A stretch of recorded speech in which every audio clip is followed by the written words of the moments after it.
What's up, music theorists? This is your boy May, your music theory teacher today.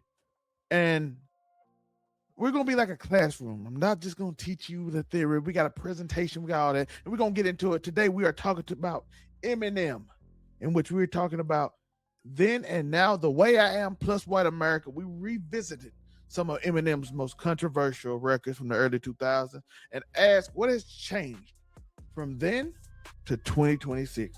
So as we go through here, let's go. We got some topics. We're going to talk about the records, where each song came from, the fame, the backlash, and the politics of the early 2000s through 2002. We're going to break down some of the bars, close read of the key verses and what Eminem was actually saying.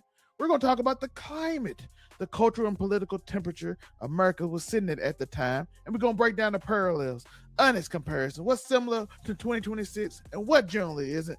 Does it affect us? Does it keep going? What is going on in the world today? So, written in response to overnight fame, The Way I Am, Marshall Mathers LP 2000, self-produced, written under deadline pressure from Interscope, no outside writers. That's important to know because one thing we know about Eminem, he always focused on the writing. He wanted to test Kendrick Lamar that time about writing, and he had this idea of overnight fame. It came quickly to him. Not that he didn't earn it or he didn't work for it, but the fame came over quickly to him. So this came out a year after the explosive success of the Slim Shady LP. Eminem went from unknown to tabloid fixture almost overnight. He reportedly written roughly half an hour after producer pressure to deliver a single fast. He talked about it. When they said produce another album, he sung about it in this song, The Way I Am. The song's irritation is real, not a writing exercise. So he wrote it basically like a diatribe in which he spoke on these things and these issues that he had with the pressure to make the Slim Shady song again and have that heat. Because if you know how these record labels work, they want the hottest song. That's why nowadays these people technically just go out and they look for the hottest. There's no artist development no more. That's the difference from then and now. Back then, you had artist development. You had time. You didn't have to break the bank. You didn't have to go viral. You didn't have to have the biggest hit. You got developed. Now, they are literally just taking whoever famous. Twitch streamers, whoever, go and get me my money. Because I'm not developing you. We don't have time to wait on you. We're going to throw a bunch of money at you and we're going to reimburse it and put you in 360 days where we're going to recoup our money no matter what, or you're going to be locked into us for life. And that's how these deals work now. So the pressure is still the same from this era, but I think it's different because it's not like, oh, we're going to slowly evolve you and now we're going to try to recoup. Now it's like, no, we need hits. So that's similar to this, but the overall process is not.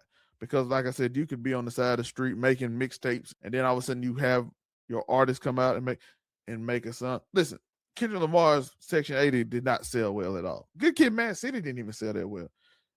And a lot of you see a lot of mixtapes. We don't have mixtape culture no more. Mixtape is how you kind of developed in rap in terms of that. But things like that was coming back then. Target media intrusion, similar today. Parasocial fans, politicians and critics. This one is kind of different. That's where it separates to me, including figures like Lynn Cheney and Bob Dole, who used him as a talking point.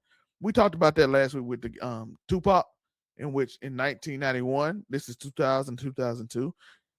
But in 1991, they were trying to get rid of hip hop. It's the same thing. Edgy humor, MTV time, rebellious, DX, all that attitude era. This is that talking period. So it's a lot of Republican politicians at this time throughout this period because it kind of switched. That's how politics do. Whoever's in power kind of exercise their power on things they don't like.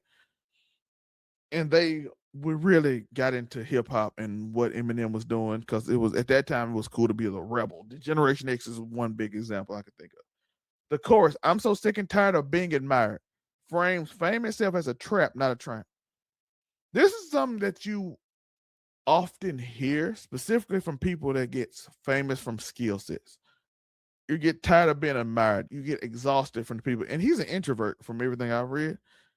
So he gets tired of being admired. Every time he goes somewhere, pictures in his face, cameras, everything. Can I get a picture? Can I get this? Family, friends, the price of fame, right? And that's still similar today. It's different because it's probably not as much paparazzi, but now just regular people. And they can find your location and people can chase you now. That's the difference between then and now. Then you had to hear by word and people had to run down the street. But people used to be on you then too. They used to be like get close to see you. Nowadays, people take a picture from a distance, like, look at Eminem. But he's a private guy, so I understand this. So let's go to the bars that matter. We talk about media pressure. Eminem describes feeling cornered by constant press scrutiny and being asked to explain or perform outrage on command for camera. Reading past the anger to what's underneath is the bars that matter. He talked about this in the song that people wanted him to be outrage culture. That's one thing that happened during this that's happening now as well.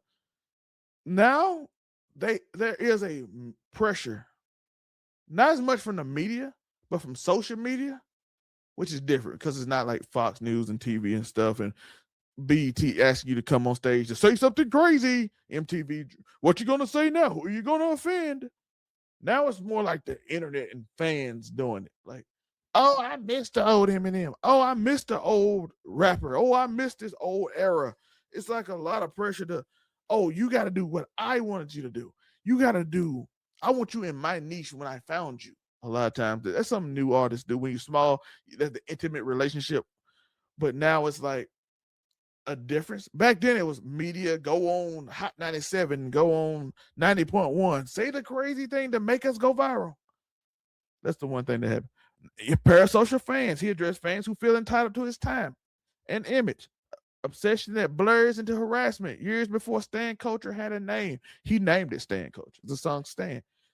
And even in this song, he's telling you they're entitled to his time. That's similar to now. When you get so parasocial that they want you to be or do whatever they want you to do. So that's similar to what I was saying before and how the difference is now. It's more parasocial fans for everybody than media pressure now. It's still media pressure, but it's more parasocial fans. And Eminem had this, but it wasn't as common for other artists. Only the people the size of Eminem, Michael Jackson, Michael Jordan, people like that, they had that parasocial thing going on. But nowadays, it's smaller people. Anybody in your niche will just do that to you. Political targeting. He calls out politician and watchdog group using his lyrics as a scapegoat for broader anxieties about youth and culture. And of course, I'm going to show y'all the last one before we go over here. Refusal to perform. The hook is a refusal. He won't perform a version himself made comfortable for an audience of critics. Yeah, I'm not performing for you. I'm not doing this thing, this game that you want me to play. This look at me dance, do your thing. You're the outrage guy. He's not doing it. He's not going to perform it. And that's why I respected the way I am more so than I even respected the real Slim Shady in a lot of ways. Because I feel like this was like a more honest Eminem. Kind of like Lose Yourself. So let me know your thoughts on this, by the way. This ain't the end of it, but I want to know your thoughts on how do you feel about this? Do you agree? Do you think some of y'all, are y'all parasocial? Are y'all stands in a way? Do you feel like it's right or wrong? Does he owe you time? Like I said, political targeting is not like currently a thing because they are trying to eat each other. So that's kind of less. And do you think the media pressure is still there? Like I said, media has now become like social media in a way. Like they all of them are on Netflix, YouTube, streaming services, and trying to get off on that. And you got like the Joe Budden podcast. Now podcasts are the biggest. So it's a little different. A lot of people are artists now that do this. So let's go. White America, a self-aware reckoning with race and privilege. This is track 2. The opening track of the album sets the political frame for everything that follows. The Eminem Show 2002. Released roughly a year after 9/11 during a period of heightened government surveillance, the Patriot Act, and intense national anxiety. Eminem directly names his own race as a factor in his crossover success, acknowledging that a white face made his message more palatable to mainstream, especially a white suburban audience. Do y'all agree with this? Because he's aware of this. Do y'all agree? Because what he says in the song, he's basically like, white America. And then he admits that what I sell half. Now, half of what Eminem sells, if you know his records, is still like at the top. It's still among the best, if not still the best. which I agree with 100%. He sells more because he's white. Not that he wouldn't sell. Like I said, he still would be at the top. If you look at his numbers, you cut it in half, he's still at the top. But he is more palatable, and he is literally getting an audience that black people don't get. He get the young white audience at this time. He was on the MTV. He was getting the poppy people who normally wouldn't be poppy for rap. He's basically Drake, acceptable in a way to white America, right? That's what he's saying. Drake is a black guy who's acceptable to white America. We're not saying Drake is whitewashed or nothing like that. I'm just saying Drake's style is more palatable because he's more poppy and he can do sing and do that stuff. So it's more palatable. Not like just some gritty rap or socially conscious thing, even though he is socially conscious. That what makes it this more reasonable, because if he was a poppy person, we couldn't say the same thing. So let me know your thoughts. I could be wrong. Like I said, you are music theorists with me. We're just going over class. I'm not the professor. I'm just a teacher, and y'all teachers with me. We're trying to educate the people that's not educated. So go in there, like and subscribe to that notification bell. We do this every Sunday at 9, and maybe we'll drop in a Tuesday every once in a while. So let me know, how do you feel about it? Do you agree? Because I don't mind this conversation. He addresses censorship fights, congressional hearings on music and morality, and groups like the PMRC who try to limit what artists can say. The title itself is a direct address, not a celebration, but a confrontation aimed at the country and the system shaping who gets heard. Now he's talking about who try to limit what artists can say. He's basically saying that he says things to express freedom and show you inequality in a way, which I didn't get when I heard this song the first time, and I didn't get this song, but I understand what he is saying here. It's not a celebration. He's confronting culture. He's defining morality, because as we heard 2 years before, he's fighting Congress and what people can say and freedom to say certain things. He's saying he says outlandish things so people can't control what he say. He can make Lose Yourself. He can make Legacy, but he also challenging the status quo, and it's still in this generation of revolt, rebel, heavy metal style, fight against the machine, all that stuff, which kind of come from the 80s all the way to the early 2000s. Kind of switched now, but it's interesting. The bars that matter, name and privilege. He states plainly that being white widened his platform, a rare moment of an artist naming his own structural advantage on the record. It is the most self-aware album on the song. Youth influence. He addresses suburban white teenagers directly, acknowledging he became a bridge that let him reach an audience hip-hop artists of color often can access as easily.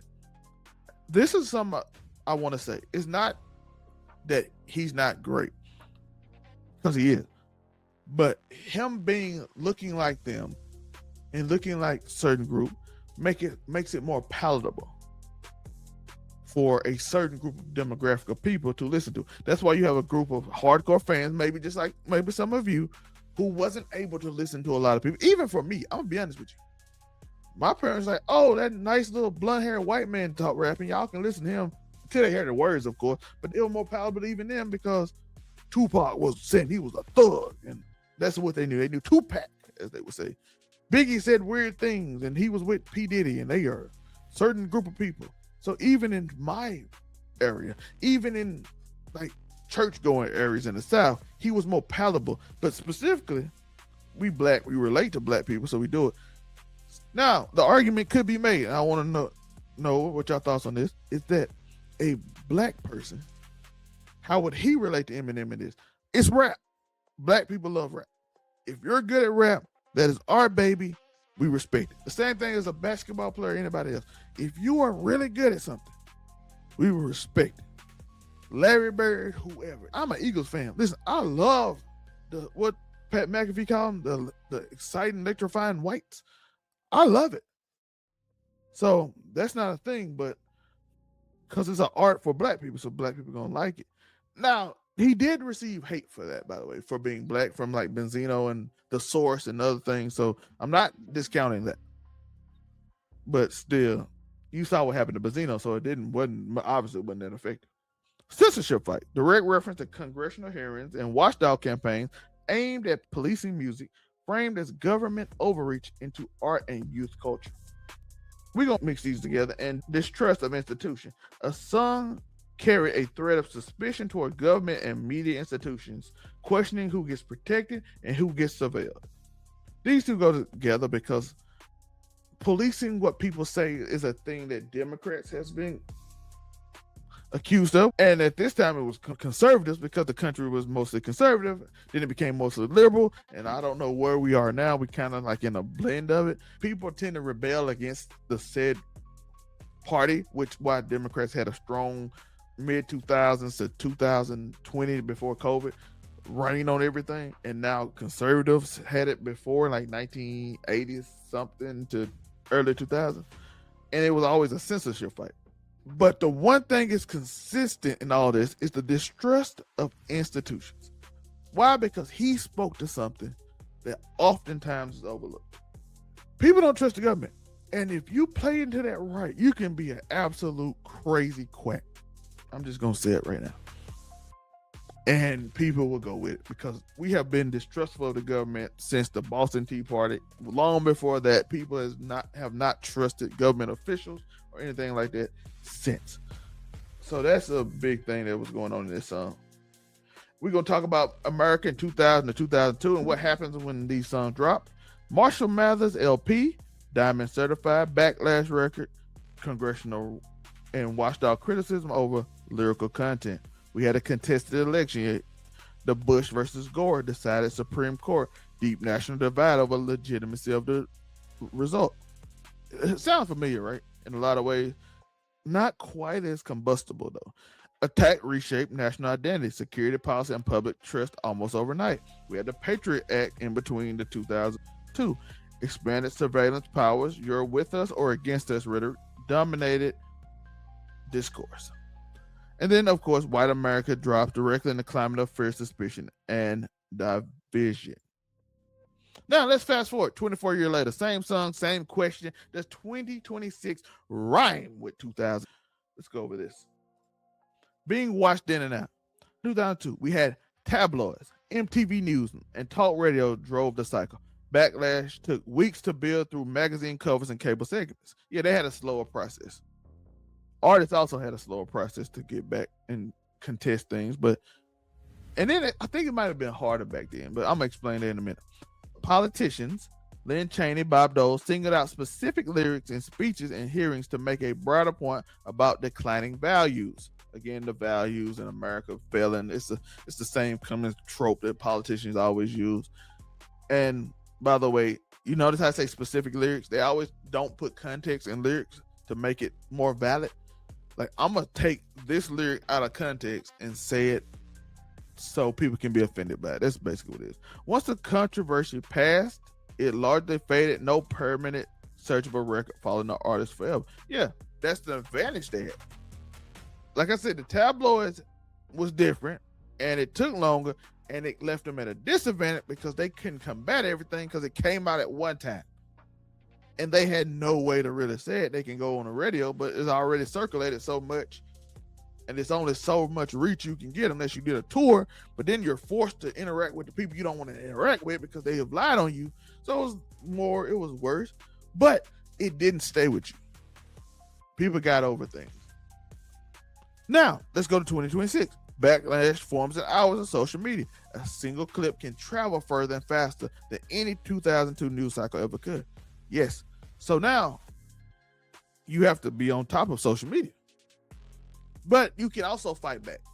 That's the one thing you didn't have to, you wasn't forced into talking to these people. You wasn't forced to going on ABC, the radio. You wasn't forced to go meet Howard Stern or anybody else to get your point across because they had you. And if they didn't like you, you didn't want to do it, you had no way against it. But now you do. You have many people that will do it. And you can do it yourself. You can just type. You can just tweet. You can make your own podcast for a day. You can stream and just call it out. So you can fight against it quicker. But it's some issues again. Public figures now face scrutiny from millions of individual accounts at once, not a handful of institutional critics. Yes, you got random people and bots and people trying to control narratives to spew hate and lie on you. That is a problem now. Streaming has specifically hit it. I don't think it has hit music artists as much outside of Drake and Kendrick, but it's coming, and streamers have to deal with something like that. And content is permanent and searchable. Old posts and clips resurface years later with full context often stripped away. 100%. You will be left in a weird spot because if you said something on Twitter when you was a teenager, they are after you. It was 2010 and somebody was 13 and they will bring it up. And it's crazy to me because I do not agree with anything. You're a teenager. Sometimes you're trying to be edgy and cool with your friend. You say something to be popular. I'm never holding somebody accountable for that. But the mechanisms has changed. Platforms and speed are different. The underlying experience Eminem described, feeling chased, judged, and reduced to a headline, is one a lot more people, not just celebrities, recognize today. So me and you, yeah. Now, still parallel too. Let's go trusted institutions. Post 9/11 surveillance. I don't know if people remember this, but it was crazy. Before 9/11, you can go into an airport and just walk in. It took no time. You could go straight to your gate. It was quick, fast, easy. It felt, even then it felt safe. 9/11 changed a lot. But the Patriot Act expands government monitoring powers, public debate over privacy versus security intensified, and for the first time at this scale. Content hearing. Congress holds hearing on music and morality in media, pressuring labels and artists over lyrical content. This is 2002.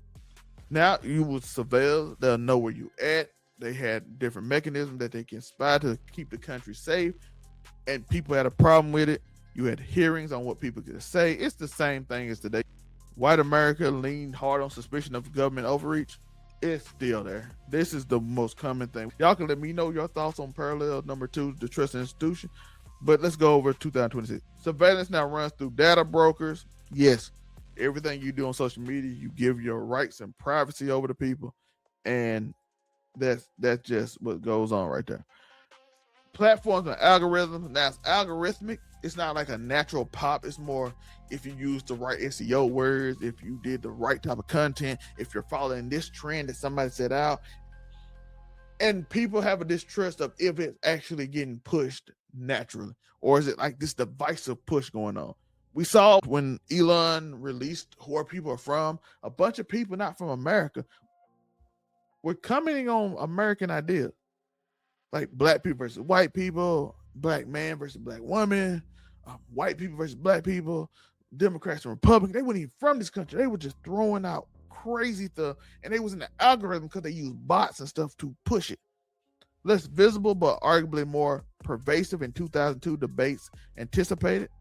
Debates have shifted into content moderation, algorithmic amplification, and who decides what speech is acceptable online. It's more platform-based. It's more people feel like on YouTube it's more conservative, on Facebook it's more liberal, on Twitter it's more conservative, X, whatever. So now you got this, and it's now it's a argument on who's platforming who controls what, because now the algorithm controls it instead of just a free-for-all when Twitter first came out. Now it's like, okay, we're pushing content. Okay, you can pay for this or that, and we'll give you advantages. If you do a certain amount of video, we'll reward you for it because you're keeping our platform active instead of just being more natural. So now it's this argument on why is that right, who should own that, who's the owner gonna be, how they use these systems. Like the whole reason TikTok wanted to get controlled over by America is we wanted that algorithmic system, and I still don't think they did it right, but we'll see how that goes, how TikTok is, because TikTok a little different now. Now, race, platform, and who gets heard. Eminem named on record that being a white artist made his message easier for mainstream America to accept than it was for black artists. Saying similar things, the mission was unusual in 2002, and the underlying dynamic is still actively debated in hip-hop and beyond. So let's see what's changed in 2026. Social platforms left artists of every background reach audiences directly without needing radio or label gatekeepers as the only path. There's nobody deciding it. Now, we do have problems with it, and I'll go over that in a minute. Conversations about representation and bias in media are far more public and ongoing than they were in 2002. That's 100% true. What hasn't changed? Debates over which artists and which messages cross over to the largest mainstream audience still track closely with race and background. Questions about authenticity, appropriation, and who profits most from a genre remains to be contested in 2026 as they were then. It simply went from media outlets to labels.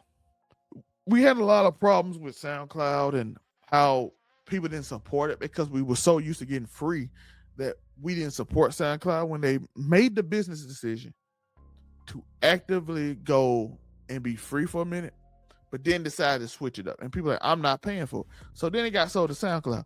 And name a non-label artist that's blown up since SoundCloud went away. You had Russ, Uzi, Yachty, 2016, all the people in the few years before that. You had all these people, Russ. You have all these independent people, X. I think Juice WRLD was around that time starting to blow up. You had all these people just starting to bubble up and blow up on their own and then get signed by labels, which was the mixtape era. And you had people that was beginning to star and show up. Even Tekashi and other people started to blow up. But since then, name the people that blew up that didn't already have a label behind it. Because it's controlled now, right? You kind of hit a song that kind of bubble and they see it on Spotify and you immediately, it kind of, without paying or something, you can't get it on a playlist. So now you all of a sudden have to deal with this thing that's right there that you can't do nothing about. So you have to sign to a label. And they just expect you to sell like that song that was already selling. And just like Eminem, you have to deal with it. And it was a lot of pressure. And then authenticity. We know we have, it's not just white people in this case. Now we're talking about everybody. Where you have people claiming Doechii is a industry plant. You see people getting called industry plants now, which I'm pretty sure there are industry plants. You have people who only can get platforms if they with a certain artist. It's dope artists out there not getting love because they won't sign or they haven't had a song that's big enough to sign. And I think that's a problem because there's dope artists that if they had the funds and stuff to actually do stuff, they could. But instead, labels gonna go with the easy route and try to sign YouTubers, people that with a name, maybe have Kodak Black make songs for him that sounds exactly like his song, but somehow they pop up because everybody in Atlanta got at one point got the Kodak Black sign off. Get well, my boy. A country talking past itself. 2000 contested election versus today's polarizing landscape. Bush versus Gore left a legitimacy debate over a presidential election decided by a Supreme Court ruling. Cable news was consolidated into a 24-hour political background sharper than partisan framing of daily events. That was the beginning when CNN and all these started to have that 24/7. Kind of when America started being a lot less American. Music itself became a proxy fight with broader culture wars over values and parenting. Now, election integrity and institutional trust remain live, frequently contested topics across the political spectrum. Algorithm-driven feeds that can sort people into separate information environments, often reinforcing existing views. Culture war flashpoints have expanded well beyond music into nearly every corner of internet and public life. I'm not going to talk about this long because it's really political. And this is a music theory, but we're going over what Eminem talked about and how it's related today to then. Election integrity, same thing, is then more so called out by the presidents themselves, which leads to a bad precedent, I would say. Algorithmic feeds. This is the biggest problem I have. And this is the most damaging thing because it's harder for artists to get over. It's harder for anyone to get over on social media because your lived experience is what people go by, right? You are simply living in a world in which people, instead of challenging beliefs, we all insulate ourselves in beliefs. And this was impossible to me in the early 2000s because I'm like, we got the internet now. We can literally look up anything. But when you're only fed information you agree with without any pushback, because now the algorithms see that you like this kind of content, whether you're liberal or MAGA or socialist or capitalist, you are pushed information that agree with the things you're already aligned with. And that is a awful thing because We already are in a generation that's beginning to not think.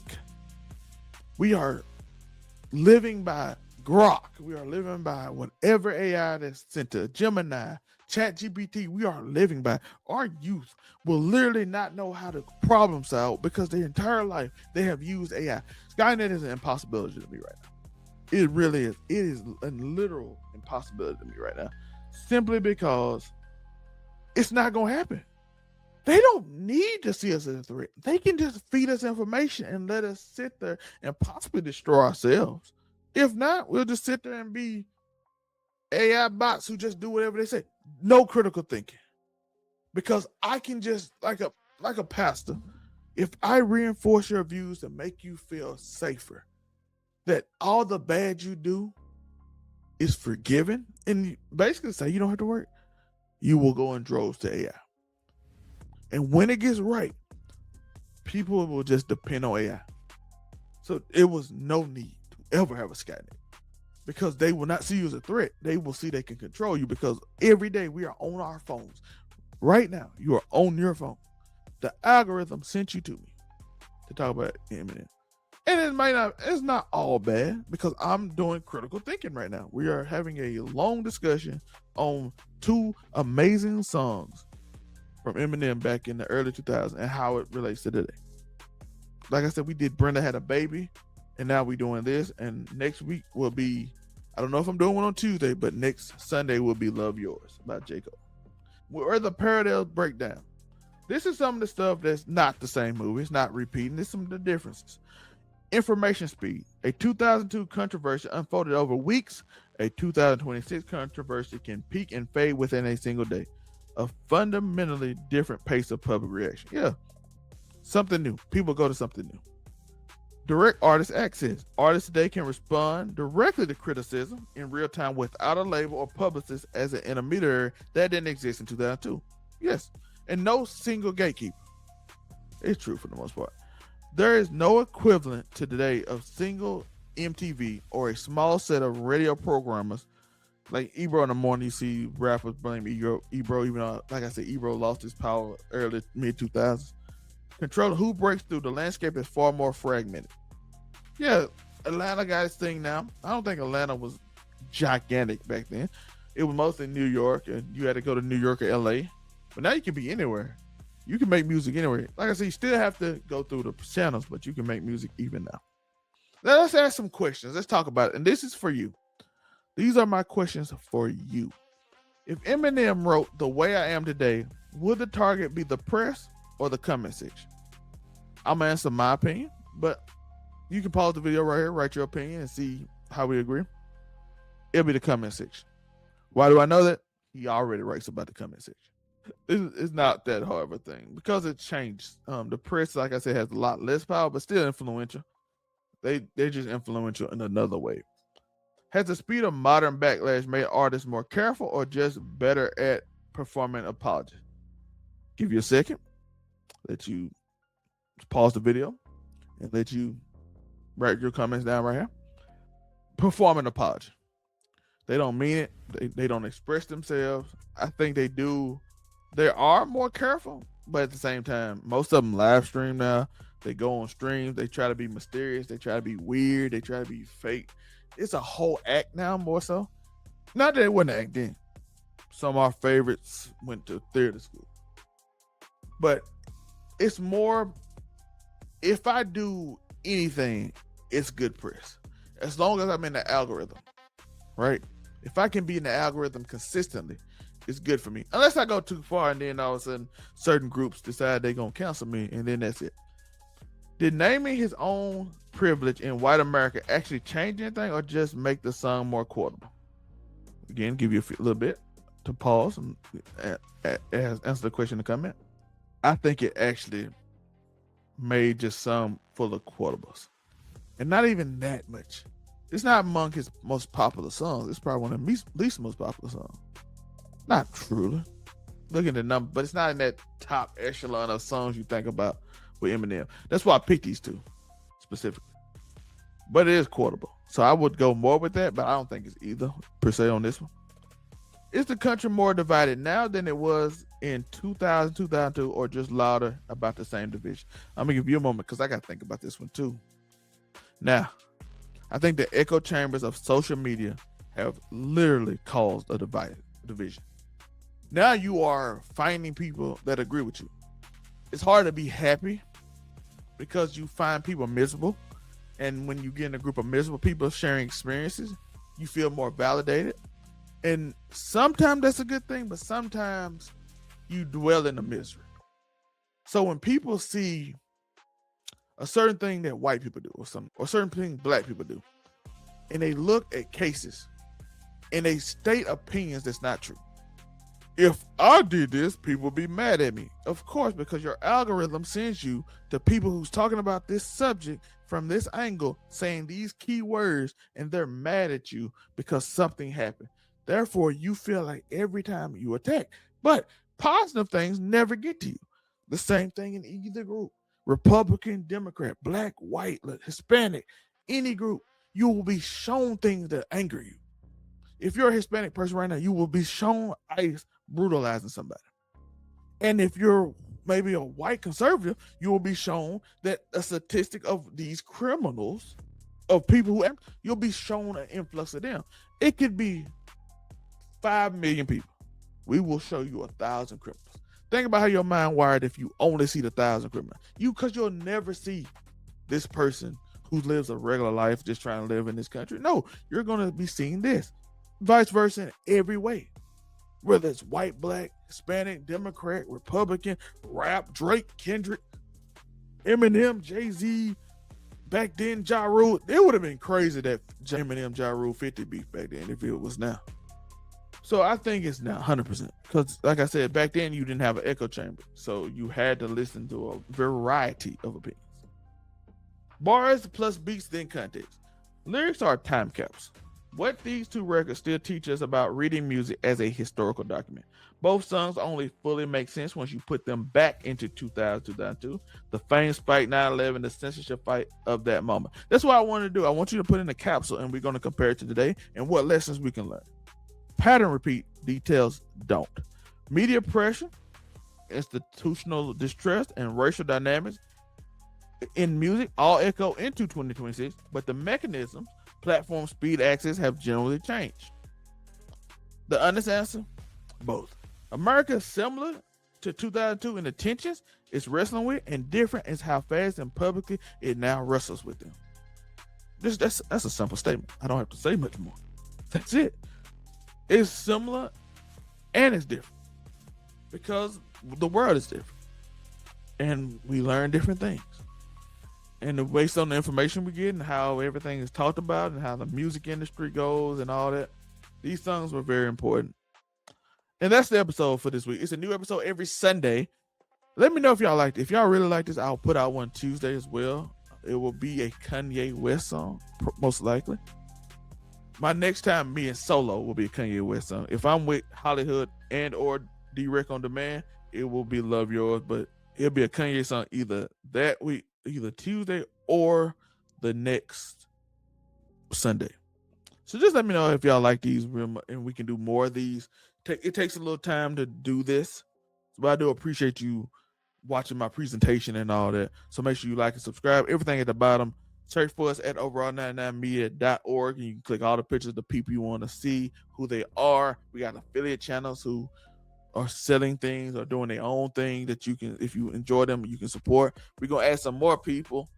I know you like, where the white people? Listen, I got my boy Trey Member. He busy doing his own thing. I got some people. They just busy doing their own thing. This is an all-encompassing company. We are a media company. We are Overall 99 Media. If you have ideas, at overall99ent@gmail.com, because it's a legit business. So that is my business email. So go check that out and give us your ideas, songs you might be interested in reviewing, things you think might be interesting. And it doesn't have to be just hip hop. We are doing a Nirvana song in a few weeks. So it's not hip hop. We got TLC coming up after that too. I have Taylor Swift probably going to come after Kanye West because it's a specific song or two that I want to get into that. So we got a lot of things coming. If we do 2 a week, it's going to be amazing. We'll get to them faster. If not, we still got it. So I'm looking forward to this.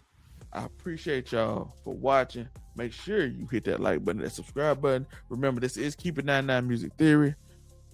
And if you got the hype, show your boy some love. I appreciate you. Peace. Turn the cameras on, hit the mics, let's go.